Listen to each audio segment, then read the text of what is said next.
BMKG memprediksi puncak musim hujan akan terjadi di bulan Februari sampai dengan Maret 2020. Dari hasil kajian data, perayaan Cap Gome yang jatuh di tanggal 8 Februari 2020 kemungkinan akan turun hujan dengan intensitas sedang sampai tinggi. Kasih data dan informasi BMKG Palembang, Nandang Pangaribowo mengatakan, prediksi akan turun hujan. Hal ini berdasarkan peredaran awan hujan yang terpantau telah memasuki wilayah Sumatera Selatan di bagian barat.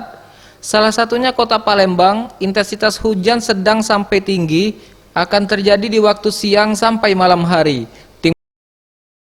Prediksi Cap Gome biasanya setiap Cap Gome itu di saat musim hujan ya. Diprediksi pada saat Cap Gome juga akan berpotensi hujan dengan intensitas sedang sampai dengan lebat akan terjadi di wilayah Sumatera Selatan. Liputan Sriwijaya TV.